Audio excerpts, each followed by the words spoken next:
बिस्मिल्लाहिर्रहमानिर्रहीम। Welcome back KG class to the English lesson. आज का लेसन डी टीचर्स एक और एक्साइटिंग सी पोएम है जिसमें हम बच्चों को मैथमेटिक्स का एक कॉन्सेप्ट है जो इनको ऑलरेडी आता है उसकी प्रैक्टिस करवाएंगे। सो डी टीचर्स किताब की जो एक्टिविटी दी गई है इससे इनकॉर्पोरेट करते हुए आपने कुछ और चीज़ें ऐड करनी है।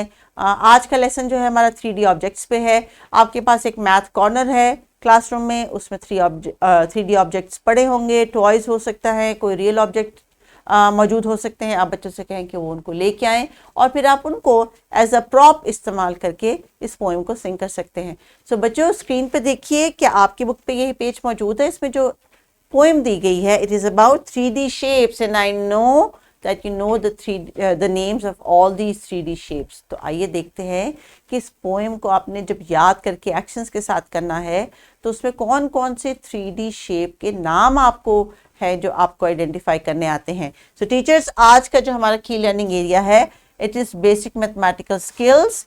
Recognize and name 3D shapes such as sphere, cube, cuboid, cylinder and cone using features such as number of faces, flats or curved faces.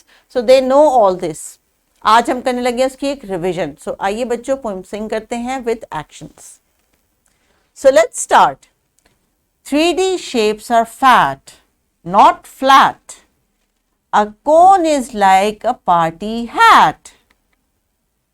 A sphere is like a bouncy ball. A prism is like a building tall. A cylinder is like a can of pop. A cube is like the dice you drop. 3D shapes are here and there. 3D shapes are everywhere. See, such a simple poem but so much fun. So teachers अभी आप करेंगी इस video को यहीं पे pause और बच्चों से कहेंगी कि इस पोम को सिंग करें और रीड करते हुए सिंग करें। You know they are going to read it from the book. और इसमें जो शेप्स हैं उनको भी वो आप दिखा सकते, पूछें कि सिलेंडर कौन सी शेप होती है, स्फीयर कौन सी शेप होती है, क्यूब कौन सी शेप है। दे नो दीज शेप्स और आपका जो मैथ्स का कॉन्सेप्ट है वो भी रिवाइज हो जाएगा। इंग्लिश में इनकी पोइम की सिंगिंग की जो एक्टिविटी है वो भी हो जाएगी, रीडिंग स्किल भी साथ एड्रेस हो जाएगी और इनकी जो शेप्स की आइडेंटिफिकेशन है कि how do you know it's a cube, कि इसकी how many size it has, how do you know it's a cone, ये भी आपने क्वेश्चनिंग इनसे करनी है क्योंकि आपका जो ELO है वो मैथमेटिक्स का है आज और उसको आपने रिवाइज करना है through this singing this poem. So please pause this video, take the time and then come back. So dear teachers let's start. आपके लिए जो टीचर नोट दिया गया है उसमें कहा गया कि आप फ्लैश कार्ड्स या रियल ऑब्जेक्ट्स भी इस्तेमाल कर सकते हैं और बच्चों से कह सकते हैं वो करें। Once the poem is done, the activity is done. The art activity suggested here is from the GK book. बच्चों आपको मालूम है ना कि GK में हमने कैसी एक्टिविटी की थी जिसमें हमने प्ले डो से और स्टिक्स या मैथ स्टिक्स की मदद से शेप्स बनाई थी कुछ।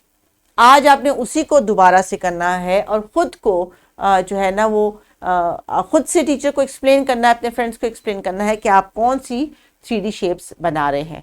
So this activity teacher is a reinforcement of the activity. इसमें की ग्रॉस मोटर स्किल्स भी ऑब्वियसली हो रही है रीइंफोर्स। और आप ये देखेंगे कि जब बच्चे शेप्स बनाएंगे तो आपको आइडिया हो जाएगा how many sides and corners each shape has. So this poem they are going to sing it individually. This is in their book. आप कोशिश करें कि इनको ज़्यादा से ज़्यादा रीड करने का मौका दें। So let's wrap up the lesson. आज के इस मैथ्स की ELO को हमने इंग्लिश में सिंगिंग की मदद से और GK की एक जो हमने एक्टिविटी की थी एक्सपेरिमेंट उसकी मदद से इसको जो है कंक्लूड किया है।